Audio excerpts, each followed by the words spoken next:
Hello and welcome back to the Human Manual. I am your host Ankit. I hope all of you are fine.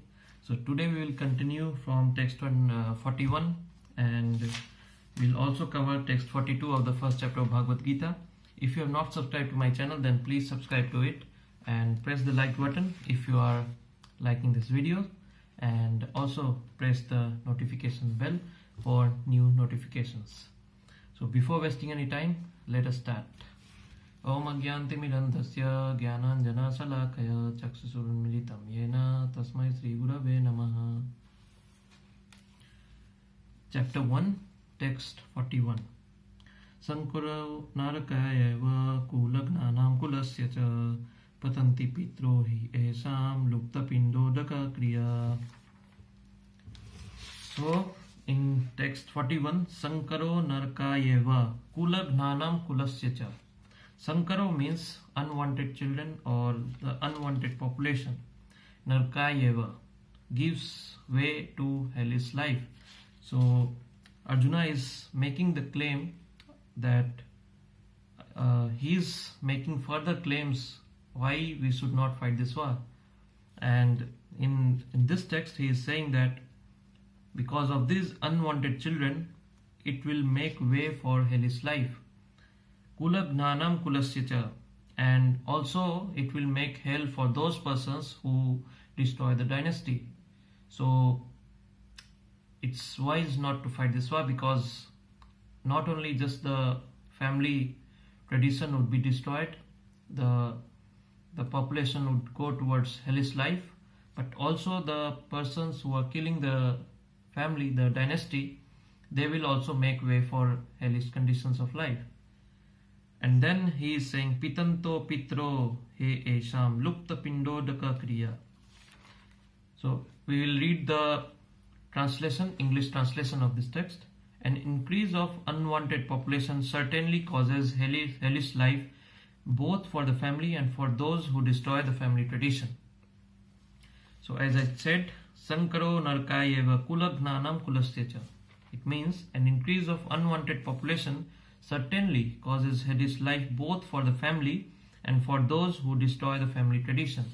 Then he says, Patanti Pitro He Esam Lupta Pindodaka Kriya. It means the ancestors of such corrupt families fall down because the performances for offering them food and water are entirely stopped. Lupta Pindodaka Kriya. Lupta means stopped, and Pindodaka means food and water, the offering of food and water. And Kriya means activity. So the activity of offering food and water to the ancestors is stopped. And this, because of this, the ancestors of such corrupt families fall down. So these claims are being made by Arjuna to Krishna so that the wars should not be fought. We will now read the purport of this text 41. According to the rules and regulations of fruitive activities, there is a need to offer periodical food and water to the forefathers of the family. So it has been a tradition and culture, and it's a ritual to offer periodical food and water to the forefathers of the family. It's also, in Sanskrit, it is also known as Pitra Tarpan. The offering is performed by worshipping of Vishnu, because eating the remnants of food offered to Vishnu can deliver one from all kinds of sinful reactions. Also, it is known as prasadam.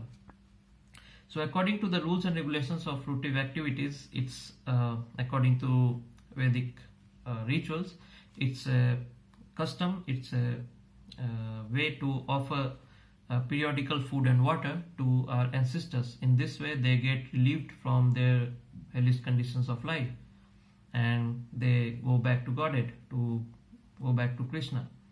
And sometimes the forefathers may be suffering from various types of sinful reactions, and sometimes some of them cannot even acquire a gross material body and are forced to remain in subtle bodies as ghosts. Thus, when remnants of prasadam food are offered to forefathers by descendants, the forefathers are released from ghostly or other kinds of miserable life.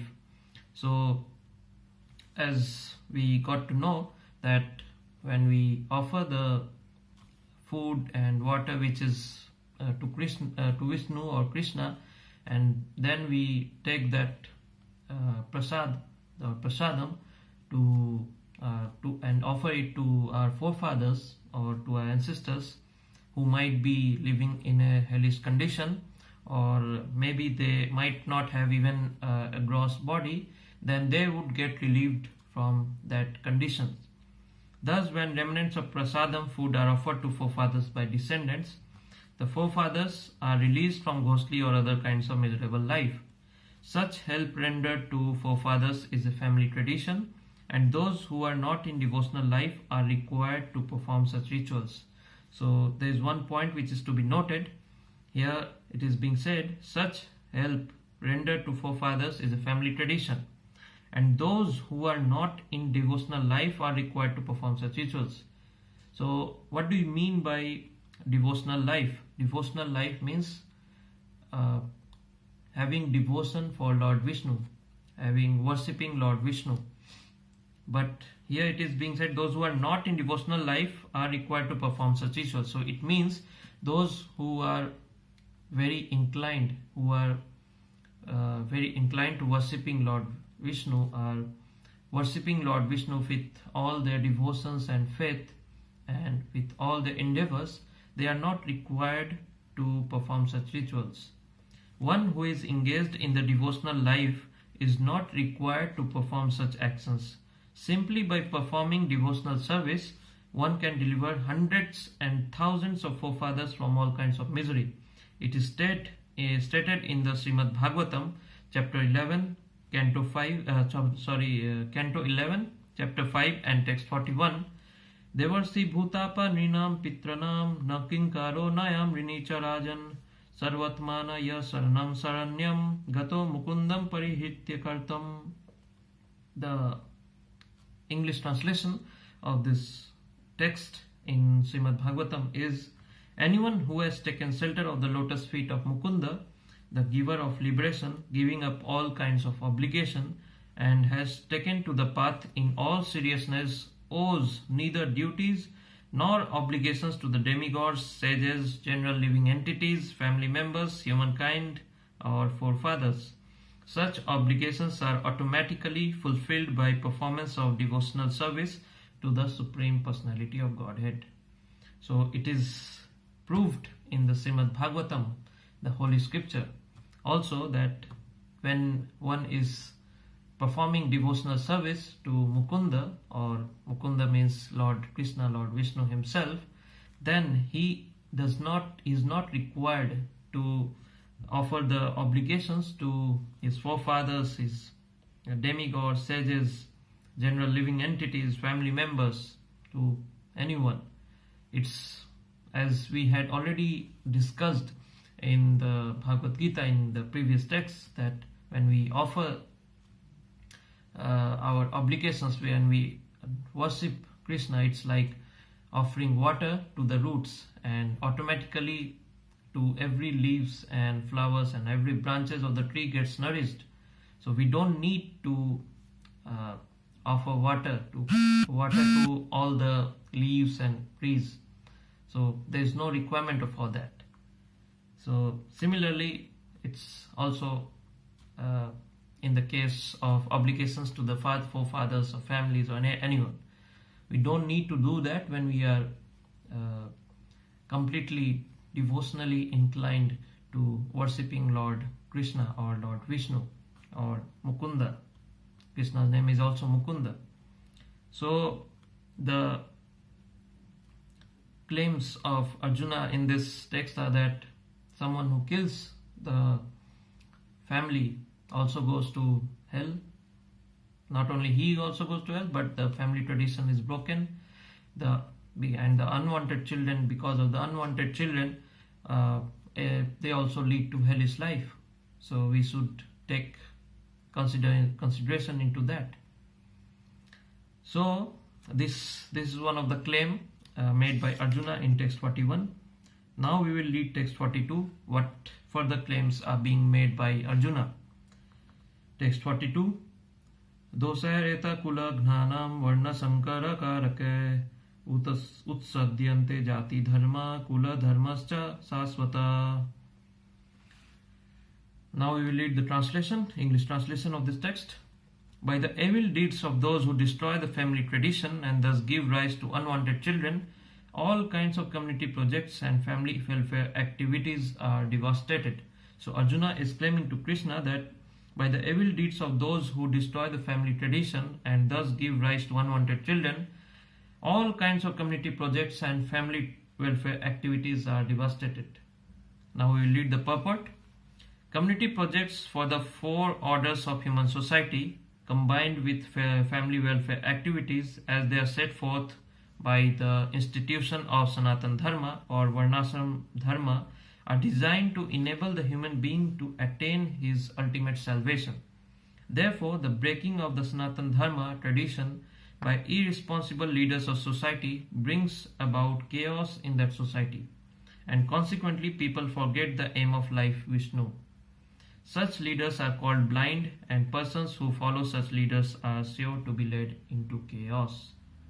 So according to Sanatan Dharma, according to Varnashram Dharma, the community projects for the four orders of the human society combined with family welfare activities are designed to enable the human being to attain his ultimate salvation. Therefore, the breaking of the Sanatan Dharma tradition by irresponsible leaders of society brings about chaos into the society, and consequently people forget the aim of life, Vishnu. Such leaders are called blind, and persons who follow such leaders are sure to be led into chaos. So Arjuna is also claiming that if we destroy the family tradition which is set forth by the Sanatan Dharma or the Varnashram Dharma, then the unwanted population will someday become irresponsible leaders. They will become the way to hellish conditions of life. And these irresponsible leaders of society brings about chaos in that society, and consequently people forget the aim of life, which is to attain Vishnu, which is the ultimate salvation of human life. Such leaders are called blind, and persons who follow such leaders are sure to be led into chaos. So that was text 42 of the first chapter of Bhagavad Gita. Till now we have read what claims have been made by Arjuna for not fighting this war.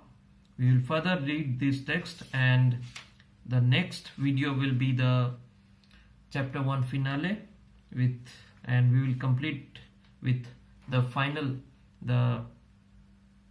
ultimate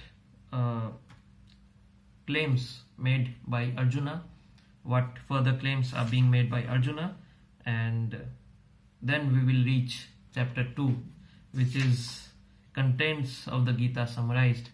And we are now reading the first chapter, observing the armies. Arjuna is observing the armies and making his points of what should we do, of why should we not fight the war. So that was text 42 and text 41. I hope you like this video. And thank you very much for watching this video if you have reached till this point. And if you are liking this video, then please subscribe to my channel and also press the like button. And thank you very much.